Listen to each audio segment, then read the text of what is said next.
Assalamualaikum warahmatullahi wabarakatuh.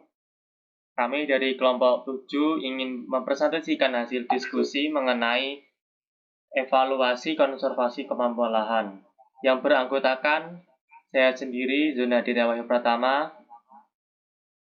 Naufal Nizar, Akila Muzarka, dan Aryayu Khotimah.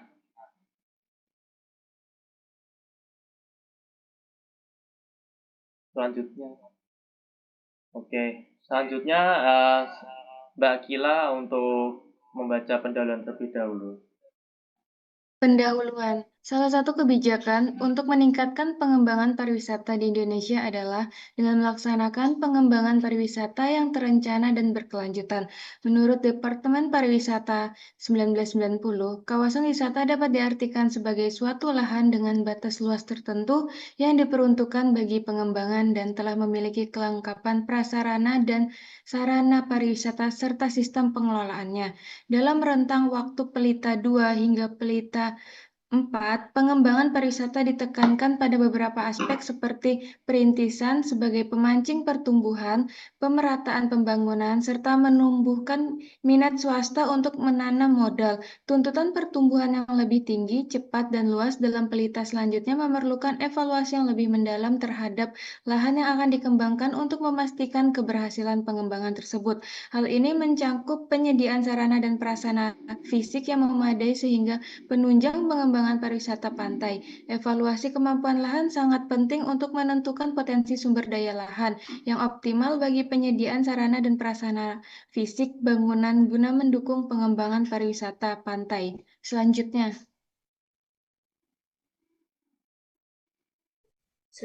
yaitu tujuan penelitian. Tujuan pada penelitian kali ini yaitu pertama, mengevaluasi kemampuan lahan di Pantai Serau, Kabupaten Pacitan untuk pengembangan pariwisata.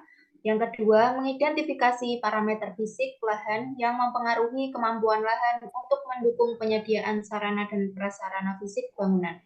Yang ketiga, menyediakan informasi dasar yang dapat digunakan sebagai pedoman dalam pengembangan pariwisata pantai yang terencana dan berkelanjutan.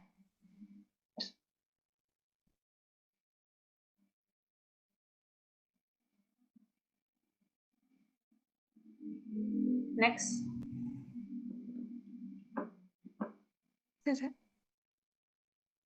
Selanjutnya, metode penelitian. Penelitian ini dilaksanakan di wilayah Pantai Serau, Kabupaten Pacitan pada bulan Maret hingga Mei 2005. Metode penelitian yang digunakan adalah interpretasi foto udara dan pengamatan lapangan yang didasarkan pada analisis keruangan. Berikut adalah tahapan penelitian yang dilakukan. Yang pertama, tahapan sebelum kerja lapangan melibatkan pendekatan satuan lahan sebagai satuan terkecil dalam pemetaan. Satuan lahan diperoleh dengan cara tumpang susun dari peta satuan bentuk lahan, peta penggunaan lahan, dan peta kemiringan lereng. Pengklasifikasian bentuk lahan dan penggunaan lahan dilakukan dari foto udara pangkromatik hitam putih skala 1:50.000 tahun 1954 dengan klasifikasi bentuk lahan mengacu pada sistem klasifikasi yang dikemukakan oleh Sutikno tahun 1993 dan Suharsono 1988. Yang kedua, tahap kerja lapangan melibatkan pengecekan hasil interpretasi dengan kondisi di lapangan untuk mengetahui kemampuan lahan bagi penyediaan sarana dan prasarana fisik bangunan guna mendukung pengembangan pariwisata. Selain itu, pengumpulan data fisik lahan seperti kemiringan lereng, tingkat erosi permukaan, drainase permukaan, kedalaman air tanah, dan tekstur tanah juga dilakukan. Yang ketiga, setelah kerja lapangan, dilakukan interpretasi ulang dan klasifikasi kemampuan lahan dengan cara menjumlah kemampuan lahan bagi penyediaan sarana dan prasarana fisik bangunan guna mendukung pengembangan pariwisata. Nggak kelihatan cuy. Pariwisata. Selain itu, pengumpulan data fisik lahan seperti kemiringan lereng, tingkat erosi, itu bisa digeser ke bawah nggak, Im?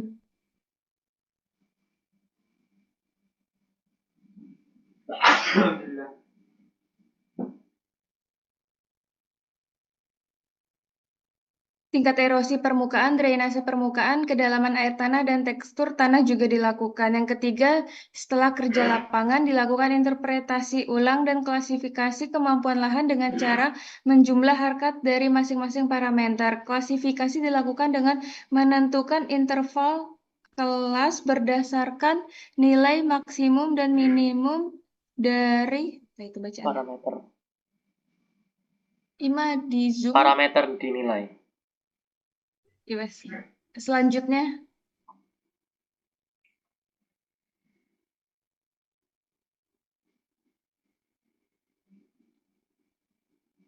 langsung aja, Im.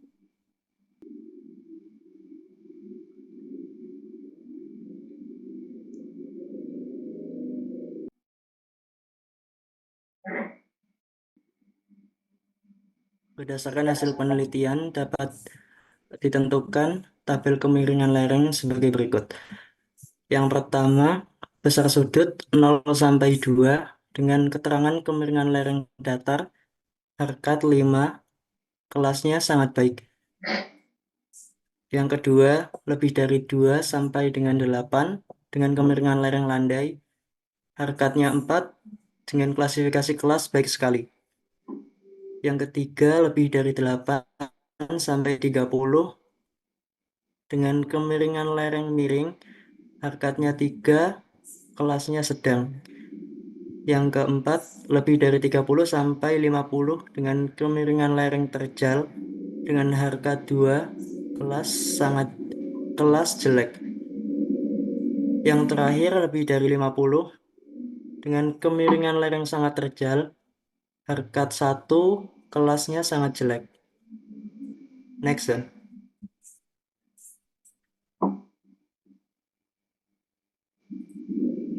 Hasil dan pembahasan tentang kemiringan lereng.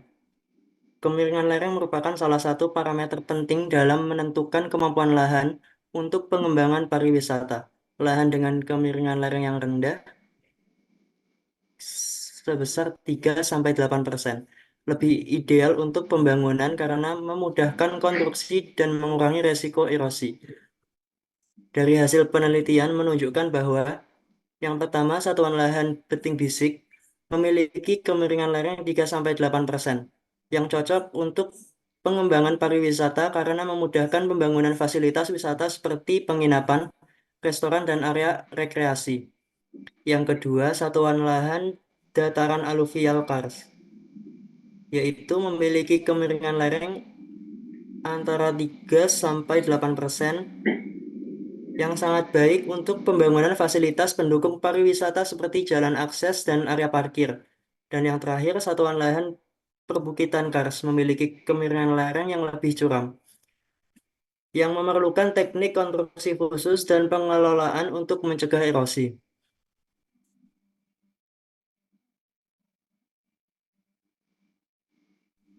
Selanjutnya ada tabel tingkat erosi permukaan.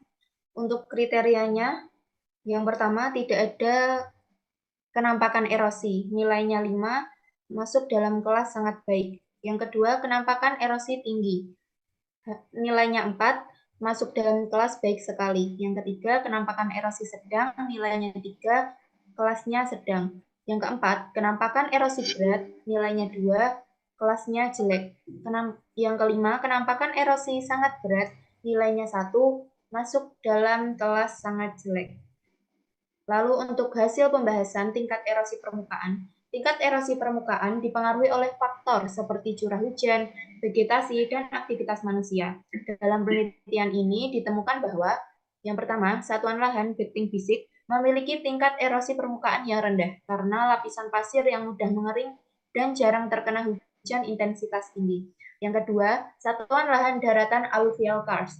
Tingkat erosi permukaan sedang, namun dapat dikelola dengan baik melalui penanaman vegetasi penutup lahan, penutup tanah, dan pengelolaan drainase. Yang ketiga, satuan lahan perbukitan karst, tingkat erosi permukaan tinggi, sehingga memerlukan perhatian khusus dalam pengelolaan untuk mencegah degradasi lahan. Selanjutnya, tabel drainase permukiman. Yang pertama, lahan selalu kering, peresapan air Harkotnya 5, kelas sangat baik. Yang kedua, peresapan air kedalaman tanah cepat nilainya 4, kelasnya baik sekali.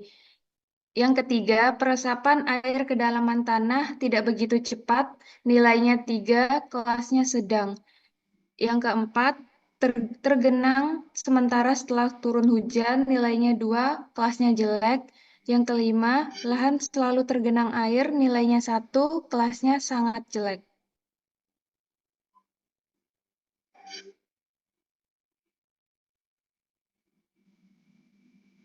Selanjutnya.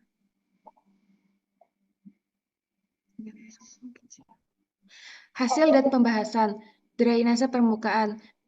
Drainase permukaan yang baik sangat penting untuk mencegah genangan air dan kerusakan infrastruktur. Berdasarkan hasil penelitian menunjukkan bahwa yang pertama, satuan lahan beting bisik. Drainase permukaan sangat baik, air mudah meresap ke dalam pasir. Yang kedua, satuan lahan dataran alluvial karst. Drainase permukaan baik, namun perlu sistem drainase buatan untuk mengelola air hujan. Yang ketiga, satuan lahan perbukitan karst. Drainase permukaan sedang memerlukan terasering dan saluran drainase yang baik untuk aliran air yang dapat menyebabkan erosi. Selanjutnya. Kedalaman air tanah. Yang pertama, lebih dari 3,5 meter, harkatnya 5, kelasnya sangat baik. Selanjutnya, lebih dari 2,5 sampai 3,5 meter, harkatnya 4, kelas 1, baik sekali. Selanjutnya, 1,5 sampai 3,5 meter, harkat 3, kelas sedang. 0,5 sampai 1,5 meter, harkatnya 2, kelas jelek. Selanjutnya yang terakhir 0,5 meter, harkat 1, kelasnya sangat jelek. Kedalaman air tanah memengaruhi ketersediaan air untuk kebutuhan pembangunan dan kegiatan pariwisata. Hasil penelitian menunjukkan bahwa yang pertama, satuan lahan betik bisik. Kedalaman air tanah cukup dangkal, mudah diakses untuk kebutuhan air bersih. Yang kedua, satuan lahan dataran alluvial karst. Kedalaman air tanah sedang cukup untuk menyediakan kebutuhan air, namun memerlukan penggalian yang lebih dalam. Yang terakhir, satuan lahan perbukitan karst. Kedalaman air tanah sangat dalam, memerlukan teknologi khusus untuk mengakses air tanah. Tabel kemampuan lahan. Yang pertama, kurang dari 21 sampai 25 dengan kriteria sangat baik. Deskripsinya daya dukung tinggi. Yang kedua, kurang dari 17 sampai 21 dengan kriteria baik sekali. Dengan deskripsi daya dukung baik dengan sedikit faktor pembatas. Yang ketiga, kurang dari 13 sampai 17 kriterianya sedang. Deskripsinya daya dukung agak baik dengan beberapa faktor pembatas. Yang keempat, kurang dari 9 sampai 13 kriteria jelek. Deskripsinya kondisi jelek dengan banyak faktor pembatas. Yang terakhir, 9 dengan kriteria sangat jelek. Deskripsi kondisi sangat jelek. Next.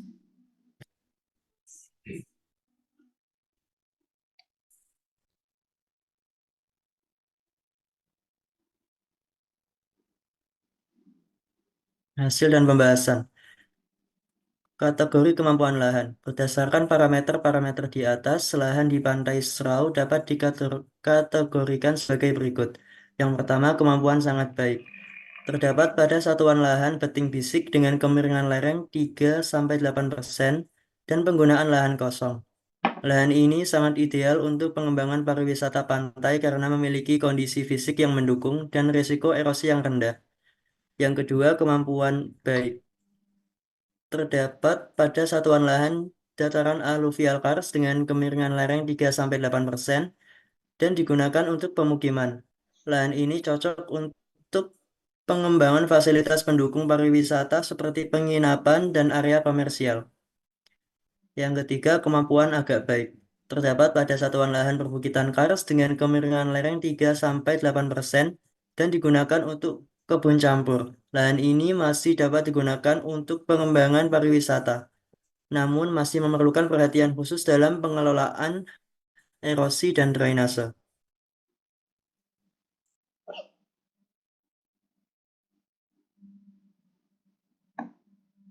Di sini ada peta kemampuan lahan untuk pariwisata di daerah pesisir Serau. Selanjutnya,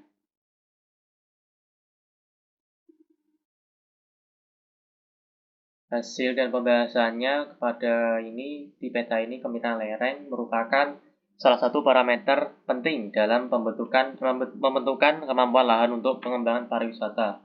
Lahan dengan kemiringan lereng yang rendah 3-8% lebih ideal untuk pembangunan karena memudahkan konstruksi dan mengurangi risiko erosi. Hasil penelitian menunjukkan bahwa satuan lahan beting fisik memiliki kemiringan lereng 3-8%, cocok untuk pengembangan pariwisata dikarenakan memudahkan pembangunan fasilitas wisata seperti penginapan, restoran, dan area rekreasi. Satuan lahan dataran aluvial karst memiliki kemiringan lereng 3-8%, sangat baik untuk pembangunan fasilitas pendukung pariwisata serta jalan akses dan area parkir yang luas. Yang terakhir, satuan lahan perbukitan karst memiliki kemiringan lereng lebih curam, memerlukan teknik konstruksi khusus dan pengelolaan untuk mencegah erosi.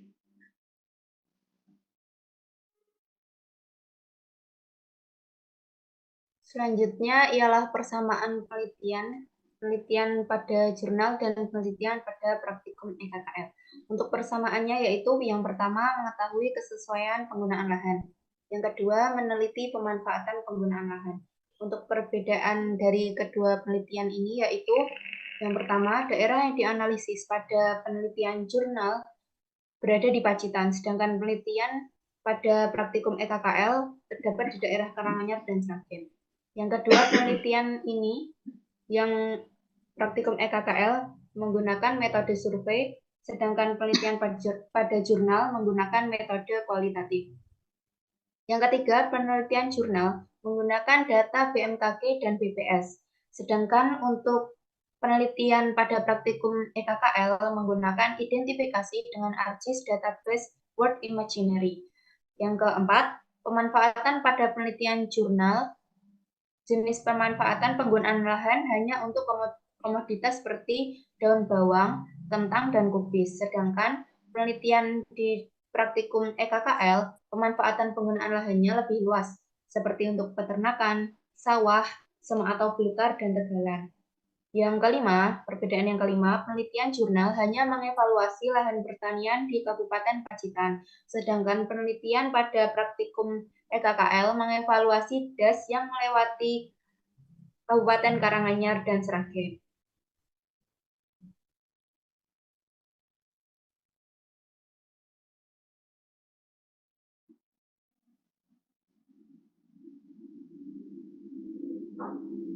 Dilanjutkan Mas Nizar untuk membaca kesimpulan.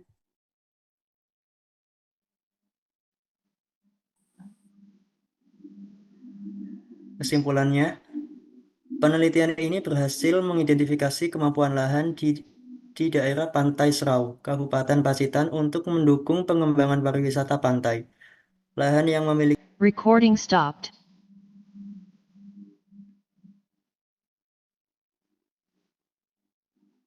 Gak apa-apa, lanjut aja.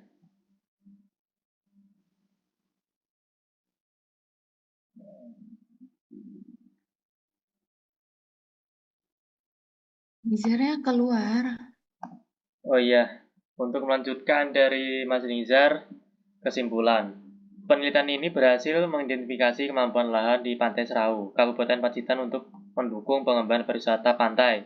Lahan yang memiliki potensi sangat baik hingga agak baik telah diidentifikasi berdasarkan parameter fisik seperti kemiringan lereng, erosi Recording in permukaan, progress. drainase permukaan, kedalaman air tanah, dan tekstur tanah. Hasil ini dapat digunakan sebagai dasar informasi untuk mendukung pengembangan pariwisata pantai di wilayah tersebut secara lebih terencana dan berkelanjutan. Selanjutnya, Baik, sekian dari presentasi dari kelompok 7. Selebihnya mohon maaf atas kekurangan yang dihadapi. Wassalamualaikum warahmatullahi wabarakatuh. Waalaikumsalam warahmatullahi wabarakatuh.